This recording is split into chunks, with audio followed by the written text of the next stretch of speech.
A year after the tragic Hamas attacks, Israel begins a solemn day of remembrance. Hundreds gathered at the site of the Nova Festival at dawn to honor the lives lost in the massacre.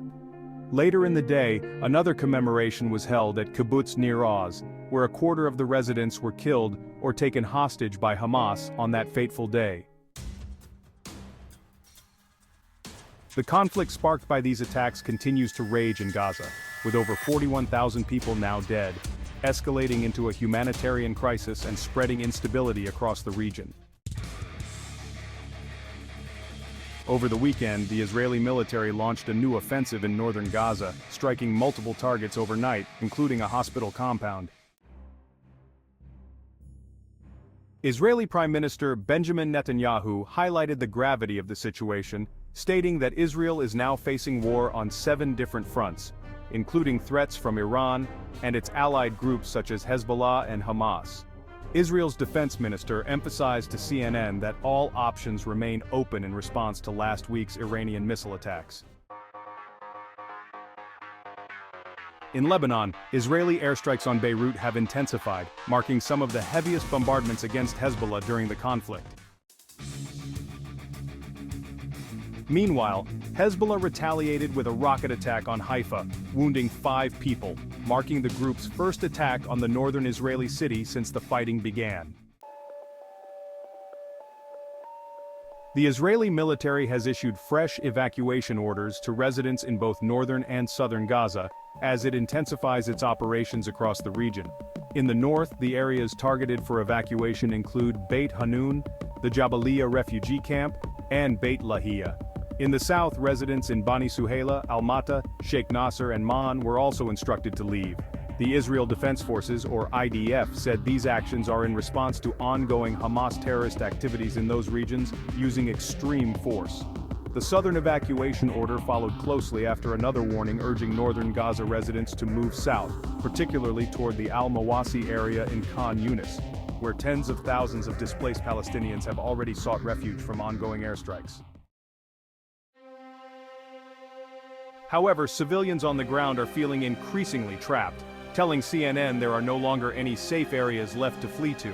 Just before these new evacuation notices, northern Gaza's Kamal Adwan Hospital reported casualties, including 5 men killed and others injured in a drone strike on Beit Lahia.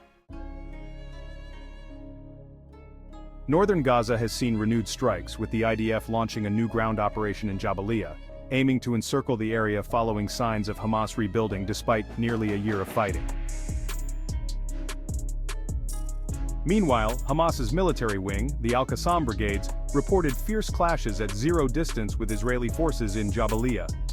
The escalation comes as Israel commemorates the 1-year anniversary of the devastating Hamas attacks on October 7, 2023, and continues to carry out strikes throughout Gaza, claiming to have thwarted several threats. Israeli Prime Minister Benjamin Netanyahu joined Jerusalem's Mayor Moshe Leon in paying tribute to the victims of the October 7 Hamas attacks. In a solemn ceremony, they lit candles at the Iron Swords Monument in Jerusalem, which was erected in memory of those who lost their lives. Reflecting on the tragedy, Netanyahu stated, "We endured a horrific massacre a year ago, but we rose up as a united people, as lions. The people shall rise as a great lion and lift themselves as a young lion." Defense Minister Yoav Gallant also commemorated the victims in a powerful statement, recalling the nightmare of a brutal attack and vowing to win a war against enemies on 7 different fronts.